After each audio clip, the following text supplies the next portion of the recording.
Tucker shares his profound epiphany about rural America.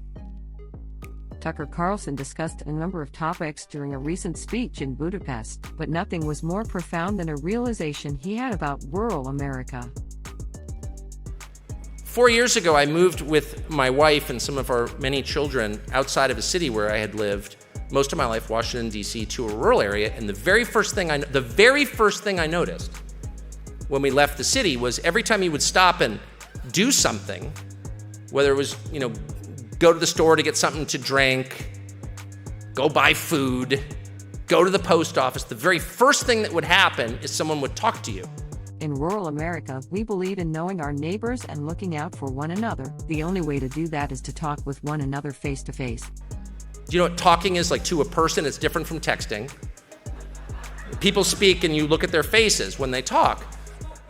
And I hadn't had this experience quite as often as I did when I moved to a rural area, and they would talk and they would say things that weren't necessarily relevant to my daily schedule, like, how are you?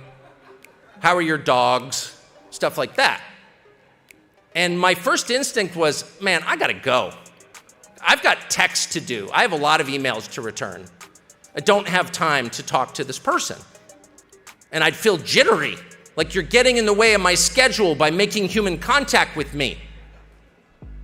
And then I realized after a year or so, that is the whole point of life. It's not to return texts. It's to have relationships with other people. That is the whole point of life. That's where all joy comes from. It doesn't come from money. It comes from being in relationship with other people and with God, for that matter. And one leads to the other.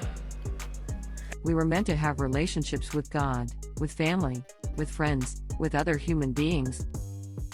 And I had, as close to the earth as I tried to live while living in a city, I completely lost track of this. It's easy to get swept up in everyday life. Don't forget what's important.